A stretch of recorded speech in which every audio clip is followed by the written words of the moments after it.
So I was chilling in some grass. I was next to a park. I can hear kids playing and parents talking.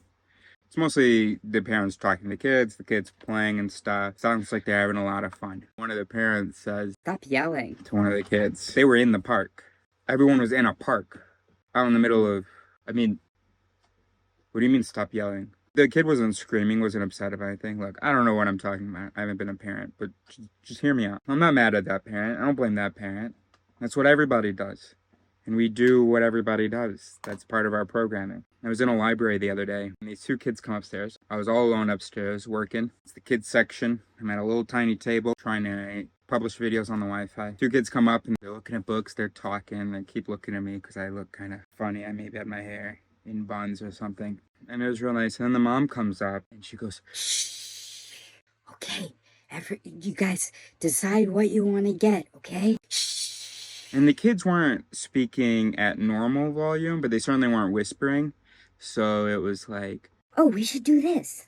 Oh, hey, let's go over here." I had headphones on, and it certainly wasn't bothering me. Not that the mom could know that. Then over the next several minutes, first of all, it was already annoying me how the mom was speaking in this really loud whisper. The reason I think that was annoying me was because I was not just hearing her speech, but also hearing her attention to my presence and hearing her effort to be considerate. And that was a lot louder than if she had just spoken normally or if she had gotten closer to her kids when she wanted to whisper. And it was certainly louder than the kids. It's kind of, I guess, my fault, but I promise you, if you had a sound machine, she was contributing more than half of the noise. And the kids aren't changing. So it's like, what are you doing? Look, when they get older, they'll understand this thing, okay? They actually don't need you to drill it in now as their case. They're not going to be 25 and they're in their university library, or 20 and they're in their university library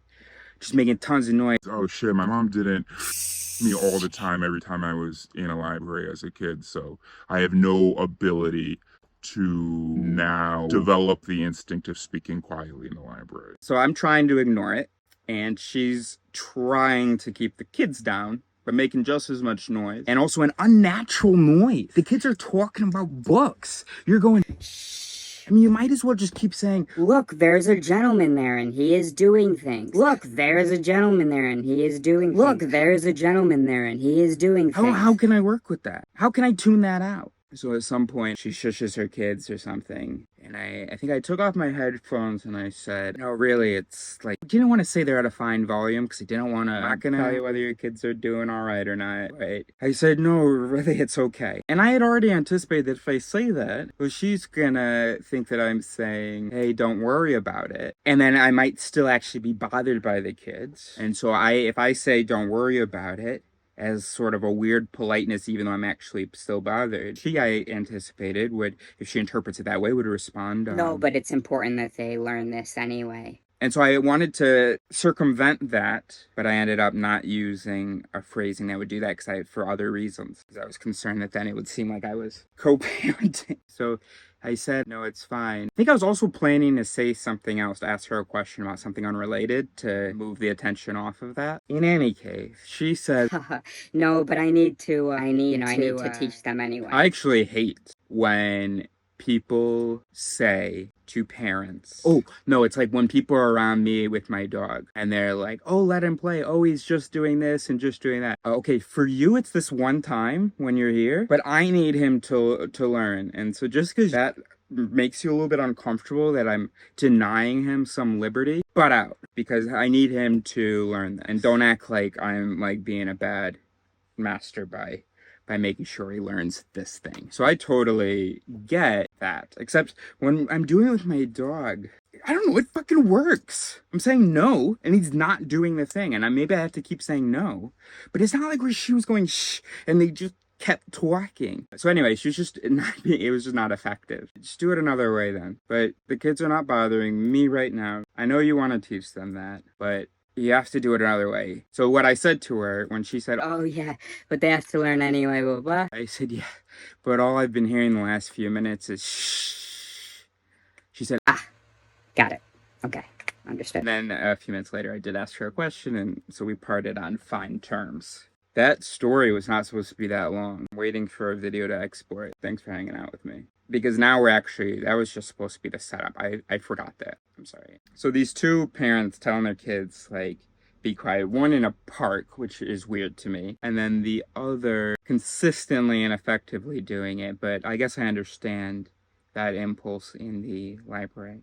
But in these two cases, I, who have never had children, I've been a child, I've seen children, I've had parents, and I've seen parents. But I've never been a parent or had a child. Had a dog, not quite the same. Forgive me for continuing now. I have the opinion that these two parents parented incorrectly, which is not a judgment that I articulated in my mind, but just a sentiment that I felt, which reminded me of this joke video on Instagram or TikTok where this guy imitates parenting podcasts. Very short, and he says, Today on Parenting Podcast, here's how you're doing everything wrong. that was it. Y'all are so insecure. First you're doing everything wrong. The hell are you talking about? We evolved to produce kids that are able to survive and reproduce in a safari, in a village. Of course, now we're doing everything wrong. First of all, kids used to be raised by multiple adults. You had your uncles, your aunties. Oh, sorry, I'm comparing to the West, to today's West. Obviously, in many parts of the world, there is still a lot more community. But in many parts of middle class and higher Western areas, no, all classes really, right? Well, I don't know. Anyway, you go from a household with two parents and maybe a sibling or two, and you go to school, you see the adult teacher and you see the other classmates, and that's your exposure to people. It's kids, which is great, and then the only adults are your teacher and your parents. That's ridiculous. There's this in Africa. I shouldn't say that. In Mali, I don't know where else, some other country in Africa, there's this wonderful thing called a joking relationship. We're only going to talk about one aspect of it, and that's the uncle. So you have an individual. His father's younger brother is his uncle. So that young uncle and a young uncle's nephew, they have a relationship, these two. It's a very important relationship because this young uncle serves as sort of an adult role model. But the nephew teases the uncle. Yes, the nephew, it's part of the custom that the nephew will often make fun of the uncle, which affects their dynamic, right? So although they have an age difference, putting their statuses like this, uncle, nephew, and a generation difference, he's my father's brother. Well, in this type of joking relationship, when it's an uncle-nephew thing, the nephew, maybe it isn't even Mali. Maybe there are other joking relationships in Mali, and this one isn't in Mali, so sorry. The nephew now comes up a little bit. There's multiple dimensions, but comes up a little bit. And now he has an adult person that he can tell everything to. And this adult person is really meant to look after. So it might even sort of end up being like this on some dimensions, right? It is on the joking, age like this, generation also like this, joking like this, and then also support functions. He has to support him. And now you've got this incredible relationship where you have an adult who isn't telling you what to do or not to do things. That's amazing. So now you can confide in this person without being afraid of being judged. And you can hear this person's advice without feeling limited. We don't have that anymore. I don't know that two people can play all of these different roles. Kids need interactions with adults, with everybody on all the different ages over the course of their development. Oh, where are the only other adults that kids interact with besides their teachers and parents? TV characters. That's huge. Especially because protagonists all sort of are very similar, right? Similar sort of reactions, values, names, color, gender. There's only so many kinds of protagonists, adult protagonists that kids can see in series. Gosh, you're so insecure, you're so defensive in the way that you are, that to be told you're doing things wrong, it's like, problem. Of course you're doing things wrong. Of course you're doing things wrong. The protocols that you evolved with for parenting assumed other village elders and also assumed that you were sort of raising your kid to just one of these kids survives and reproduces. Now we've got a completely different concept of life that hasn't been integrated fully into our mind, right? So we have a lot of genes that are based on that concept of life, but then we've got now other voices that are based on this other concept of life. And of course, it's going to be really, really hard, that interaction, that competition between the voices that are just like, spread the genes, make sure a couple of them survive and, reproduce, and, know how to survive in 10,000 BC. and then you've got these new voices that we're supposed to try to have, how to raise a kid, just the two of us, in the 21st century. What things to give him. Of course we're doing everything wrong. Now there's another point that I want to make, a subsequent point from this, of course, but then I got really into that whole community thing. I really want to just talk about how upsetting it is that, of course we're doing everything wrong. How could you think for a moment that anything that your brain is producing for parenting in the 21st century would be appropriate? What about devices?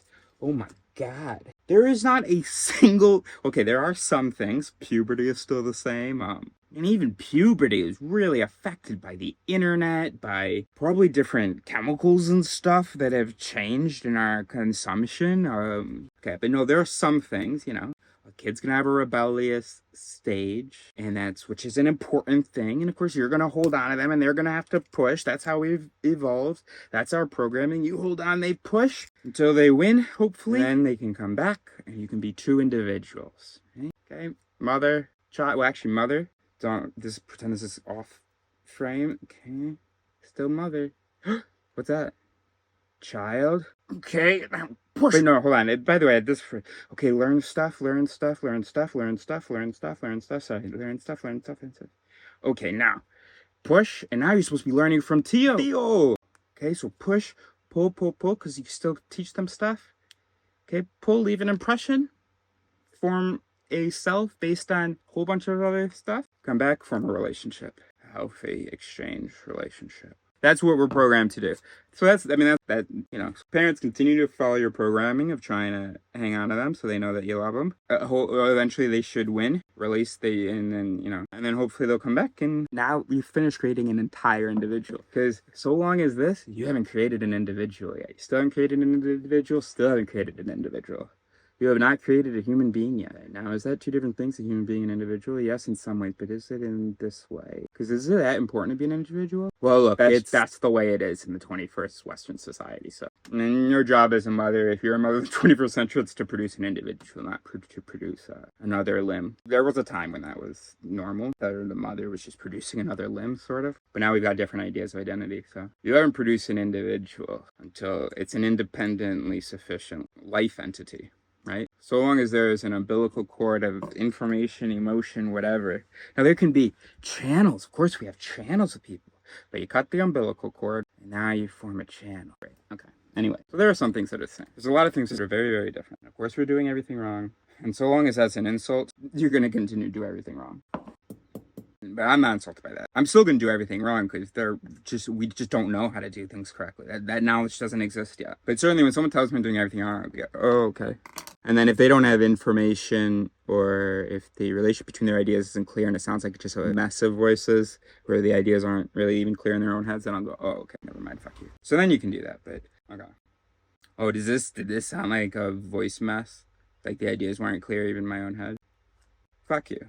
This might have a part two because I'm trying to remember what the other thing I want to say is. Of course, we're doing everything wrong. Oh no, but I think the point was just it was going to end on a really positive note, which is that's okay that we do everything wrong. We're doing the best we can, right? So long as we're okay admitting that we do everything wrong. If we deny that we're doing everything wrong, now it's not okay that we're doing everything wrong. But if we say, hey, we're probably doing everything wrong, now it's okay that we're doing everything wrong. Oh, sorry, one more condition. I don't want to be doing everything wrong. I know that I'm doing everything wrong. I don't want to be doing everything wrong. Third condition, there has to be some thoughts about how you're going to do better, right? That's an important 3 things, isn't it? It's okay to do everything wrong, even for the foreseeable future, as long as 1, you recognize error. 2, you do not validate error. So you you anti-validate error. And 3, more than zero progress. More than zero progress according to timeline of your duties, timeline of responsibilities. It's okay to do everything wrong, even for the foreseeable future, as long as 1, you recognize error, 2, you anti-validate. So you say, oh, that's an error. Yeah, it's possible. And I don't validate that. So you anti-validate that. It's not you unvalidate it. There's a part of you that's going to continue to validate it. But we need these other voices to come in and announce. We anti-validate that. That's going to be good for the other person as well, to hear that from you. And then 3, there's to be more than zero progress according to the timeline of responsibility, which is something that we need to rephrase. But it basically means, like parenting, it's totally okay that parenting, you had 18 years. Let's say you got 26 years before the brain's like done developing. Of course, they really need a decade where it's not you doing the developing. So let's say 18 or whatever. So you have 18 years. It's okay that you're doing everything wrong. Like, don't be upset. The only reason you should be upset is if you're telling me you're not doing everything wrong, or you're not doing blank wrong. 2, if you tell me that you validate that error. I don't know how you're able, but you could. And 3, no progress plans considered with the partner or whoever brought it to your attention that you're doing things wrong or whatever. And you don't have to have already considered how to make progress, but in that conversation, it's absolutely fine that you're doing things wrong. That's how. That's what you were given. That's that brain. That's, we have human brains. But now that we've talked about it, let's just discuss. Let's just consider some plans for progress. Let's recognize the error. Let's anti-validate it. And then it's totally okay that tomorrow you're probably going to make mistakes again. We're going to keep considering plans. As long as it was true that you anti-validated and that you recognize that it's an error, we can take our time. There's no problem. Okay. What was the point of all this? And that's good. That's the point in and of itself. But how did it relate to, what was it parring? What was it parring? What was the soup? Yeah, right, we're just finishing. The soup was to finish on a good note. So let's continue to par that. It's okay. It's okay to make mistakes. No, it's the default to do things that do not align with our higher ideals and our goals. That's the default. You follow your instincts so that your kid survives. Whether he's going to become a junkie or hurt tons of people or become a terrible politician, follow your instincts and he'll make it to be able to reproduce. But if you want to do better than that, better than just make an entity that's capable of sticking his entity in another entity in a safari, then there are a lot of things that a lot of voices that we could adjust, a lot of software updates we could probably do. So cool that you're listening to those podcasts. And I hope those podcasts are based on something and are good.